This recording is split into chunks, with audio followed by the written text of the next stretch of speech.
Hello friends, welcome to my channel heaven of spices ಮಸಾಲೆಗಳ ಸ್ವರ್ಗ. ಇವತ್ತು ಮೊಹರಂ ಸ್ಪೆಷಲ್ ಆಗಿರೋಂಥ ಚೊಂಗೆ ರೆಸಿಪಿ ಮಾಡೋಣ. ಇದು ಟ್ರೆಡಿಷನಲ್ ಆಗಿ ಹಳೆ ಕಾಲದಲ್ಲಿ ಯಾವ ರೀತಿ ಮಾಡ್ತಿದ್ರೋ ಆ ರೀತಿಯಾಗಿ ಮಾಡಿ ತೋರಿಸ್ತಾ ಇದ್ದೀನಿ. ಬಟ್ ಈಗಿನ ಟೈಮಲ್ಲಿ ಈ ಚೊಂಗೆ ರೆಸಿಪಿನ ತುಂಬಾ ಚೇಂಜಸ್ ಮಾಡಿಕೊಂಡು ತಮಗೆ ಹೇಗೆ ಬೇಕೋ ಆ ರೀತಿ ಚೇಂಜಸ್ ಮಾಡಿಕೊಂಡು ಮಾಡ್ತಾ ಇದ್ದಾರೆ. ಬಟ್ ಟ್ರೆಡಿಷನಲ್ ಆಗಿ ಮಾಡೋದು ಇದೇ ರೀತಿಲಿ.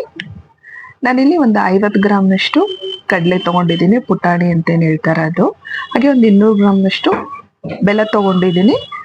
ನೀವು ಬೇಕು ಅಂದ್ರೆ ಸಕ್ಕರೆ ಕೂಡ ಹಾಕೊಳ್ಬೋದು. ಹಾಗೆ ಒಂದು ಸ್ವಲ್ಪ ಏಲಕ್ಕಿ ಹಾಕೊಳ್ಳೋಣ. ಇಷ್ಟನ್ನು ನಾವು ಪೌಡರ್ ಮಾಡ್ಕೊಳ್ಳೋಣ. ಹಾಗೆ ಒಂದು ಸಣ್ಣ ಕಪ್ಪಿಂದ 1 ಕಪ್ನಷ್ಟು ಒಣಕೊಬ್ಬರಿ ತುರಿ ತಗೊಂಡಿದ್ದೀನಿ. ಅವಾಗಲೇ ಏನು ಪೌಡರ್ ಮಾಡ್ಕೊಂಡಿದ್ವಿ ಅದು ಮತ್ತೆ ಒಣಕೊಬ್ಬರಿ ತುರಿ ಎರಡನ್ನು ಸೇರಿಸಿ ಮಿಕ್ಸ್ ಮಾಡ್ಕೊಳ್ಳೋಣ.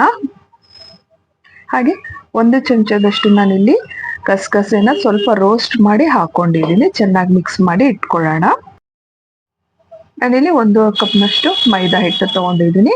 ಇದಕ್ಕೆ 1 ಪಿಂಚ್ನಷ್ಟು ಉಪ್ಪು ಹಾಕೊಂಡು ಹಾಗೆ ಒಂದು 2 ಚಮಚದಷ್ಟು ಇದಕ್ಕೆ ತುಪ್ಪ ಹಾಕೊಳ್ಳೋಣ. ತುಪ್ಪ ಹಾಕೊಂಡು ನೀವು ಮುಟ್ಟಿಗೆ ಕಟ್ಟಿ ನೋಡಿದ್ರೆ ಕರೆಕ್ಟಾಗಿ ಬೈಂಡಿಂಗ್ ಆಗಬೇಕು. ಅದಕ್ಕೆ ಬಂದ ನಂತರ ಇದಕ್ಕೆ ಸ್ವಲ್ಪ ಸ್ವಲ್ಪ ನೀರು ಹಾಕೊಂಡು ಇಟ್ಟು ಕಲಿಸ್ಕೊಳ್ಳೋಣ.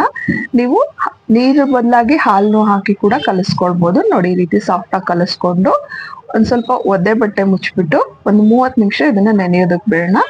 ನಂತರ ಇನ್ನೊಂದ್ಸರಿ ಚೆನ್ನಾಗಿ ನಾದ್ಕೊಂಡು ಚಿಕ್ಕ ಚಿಕ್ಕ ಹುಳ್ಳೆಗಳನ್ನ ಮಾಡ್ಕೊಳ್ಳೋಣ. ಇವಾಗ ಚೌಂಗ್ಯನ ಎಲ್ಲ ಏನ್ ಮಾಡ್ತಾ ಇದ್ದಾರೆ ಅಂದ್ರೆ ಎಣ್ಣೆಯಲ್ಲಿ ಕರೆದು ಸಕ್ಕರೆ ಪಾಕದಲ್ಲಿ ಹಾಕ್ತಾ ಇದ್ದಾರೆ.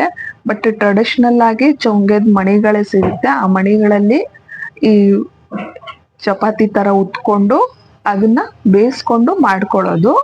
ನೋಡಿ, ಈ ರೀತಿ ಚೌಂಗೆ ಮಣಿಗಳು ಸಿಗುತ್ತೆ.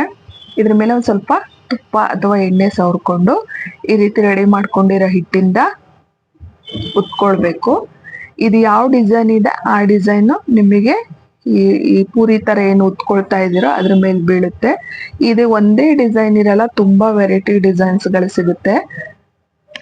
ನಿಮ್ಮ ಹತ್ರ ಇದಿಲ್ಲ ಅಂದ್ರೂ ನೀವು ಮಾಮೂಲಾಗಿ ಚಪಾತಿ ಮಣಿ ಮೇಲೆನೆ ಚಿಕ್ಕ ಚಿಕ್ಕದಾಗಿ ಪೂರಿ ಸೈಜ್ ಅಲ್ಲಿ ಉತ್ಕೊಳ್ಬಹುದು.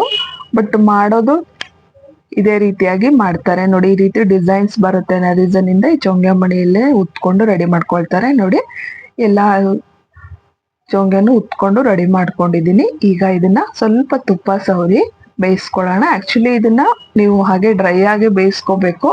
ಬಟ್ ಸ್ವಲ್ಪ ತುಪ್ಪ ಹಾಕಿ ಕೂಡ ಬೇಯಿಸ್ಕೊಳ್ಬೋದು. 2 ಸೈಡ್ ಸ್ವಲ್ಪ ದಪ್ಪ ಇರುತ್ತೆ, ಹಾಗಾಗಿ 2 ಸೈಡ್ ತುಂಬಾ ಚೆನ್ನಾಗಿ ಬೇಯಿಸ್ಕೊಳ್ಳಿ. ಬೇಯಿಸ್ಕೊಂಡ ನಂತರ ಮೇಲ್ಗಡೆ ಒಂದ್ ಸ್ವಲ್ಪ ತುಪ್ಪ ಹಾಕೊಳ್ಬೇಕು. ನಂತರ ಅವಾಗ್ಲೇ ಏನು ನಾವು ಪುಡಿ ರೆಡಿ ಮಾಡ್ಕೊಂಡಿದೀವಿ, ಕೊಬ್ಬರಿ ಕಡ್ಲಿ ಪುಡಿ ಎಲ್ಲ ಹಾಕಿ ಅದನ್ನ ಈವನ್ ಆಗಿ ಫುಲ್ ಕವರ್ ಆಗೋ ರೀತಿಯಾಗಿ ಹಾಕೊಳ್ಬೇಕು. ಇದ್ರ ಮೇಲೆ ಕೂಡ ಮತ್ತೆ ಒಂದ್ ಸ್ವಲ್ಪ ತುಪ್ಪ ಹಾಕೊಂಡ್ರೆ ತುಂಬಾ ಚೆನ್ನಾಗಿರುತ್ತೆ. ಅಥವಾ ನೀವು ಹೀಗೆ ಕೂಡ ಸರ್ವ್ ಮಾಡ್ಬೋದು.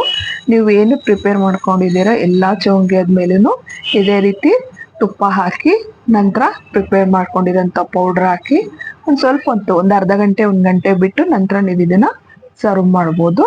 ತಿನ್ನೋದಕ್ಕೆ ತುಂಬಾ ಟೇಸ್ಟಿ ಆಗಿರುತ್ತೆ. ಟ್ರೆಡಿಷನಲ್ ಆಗಿರೋ ಚೌಂಗಿನ ಖಂಡಿತ ಟ್ರೈ ಮಾಡಿ ನೋಡಿ. ನಾನು ಹೇಳಿದ್ನಲ್ಲ, ನೀವು ನೀರ್ ಬದಲಾಗಿ ಹಾಲನ್ನ ಬಳಸ್ಬೋದು. ಆಮೇಲೆ ಈ ಹಿಟ್ಟನ್ನ ಕಲಿಸ್ಕೊಳ್ಳೋದಕ್ಕೆ ಮೊಟ್ಟೆ ಕೂಡ ಹಾಕೊಳ್ತಾರೆ. ನೀವು ಬೇಕು ಅಂದ್ರೆ ಮೊಟ್ಟೆ ಹಾಕಿ ಕೂಡ ಕಲಿಸ್ಕೊಳ್ಬೋದು. ಬೇಡ ಅಂದ್ರೆ ಇದೇ ರೀತಿ ಮಾಡ್ಕೊಳ್ಬೋದು.